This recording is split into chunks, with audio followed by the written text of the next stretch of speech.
Kalian pernah dengar istilah resesi nggak? Kalau kalian suka main YouTube atau bermain media sosial yang lainnya, harusnya kalian pernah dengar sih. Karena udah banyak juga kan konten kreator yang angkat isu ini. Yang mana katanya tahun 2023 akan terjadi resesi besar-besaran di Indonesia gitu ya kan. Jadi kalau rebahan nih, ayolah banyak-banyak menabung untuk mempersiapkan dana gitu. Nggak juga sih sebenarnya, karena kan menabung itu nggak harus nunggu resesi dulu.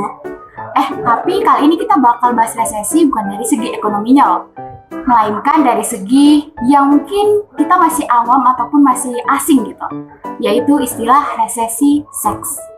Ada yang pernah dengar? Apa? Belum tahu? Ya udah, yuk kita bahas.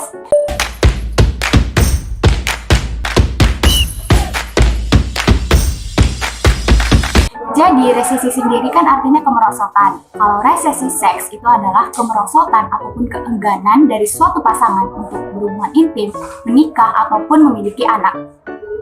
Tapi kan dua orang yang saling mencintai harusnya memiliki keinginan dong untuk berlanjut ke tahap yang lebih serius, dalam hal ini menikah. Kok bisa ada gitu muncul istilah resesi seks ini?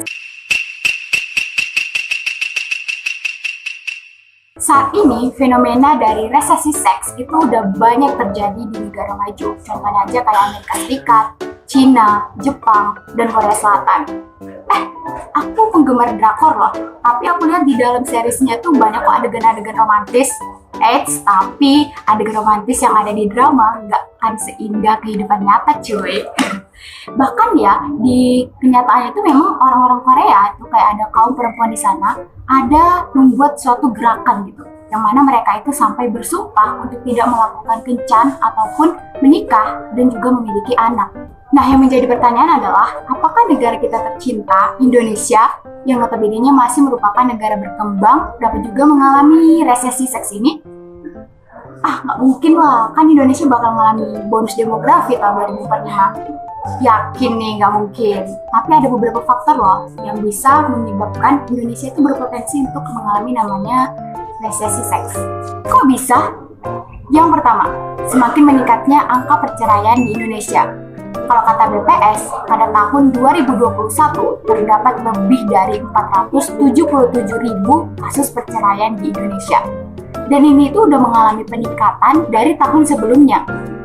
Kalian kebayang nggak sih jumlah sebanyak itu dari kasus perceraian di Indonesia?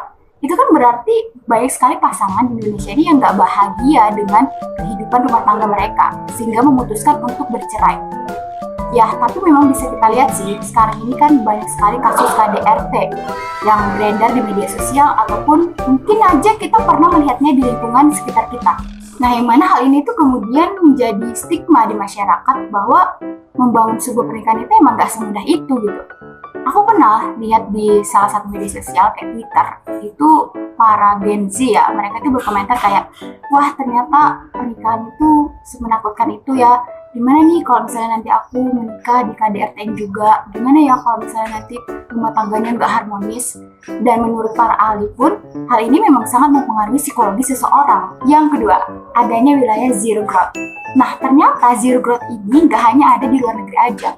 Di Indonesia sendiri ada wilayah zero growth atau nihil kelahiran. Contohnya aja kayak Jawa Timur, Jawa Tengah, dan juga daerah istimewa Yogyakarta.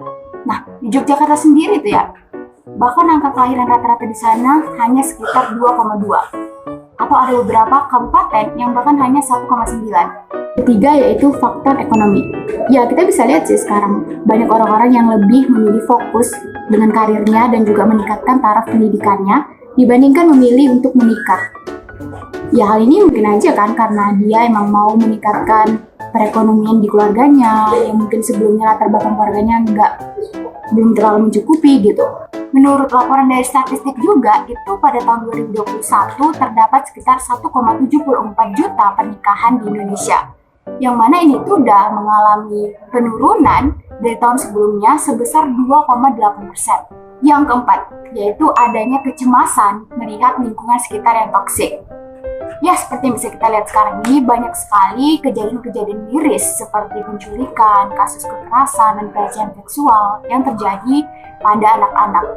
Yang mana hal ini terkadang membuat orang tua khawatir apakah mereka dapat merawat anaknya dan juga menjaga anaknya dengan baik melihat banyaknya kasus-kasus kejahatan pada saat sekarang ini. Dan juga nggak jarang orang tua itu khawatir dengan pendanaan ataupun biaya pendidikan anak. Kalian pernah nggak sih ngeliat di Twitter gitu ya, daftar biaya yang harus dikeluarkan orang tua untuk membiayai pendidikan anaknya, mulai dari TK, SD, SMP, SMA, bahkan sampai kuliah gitu.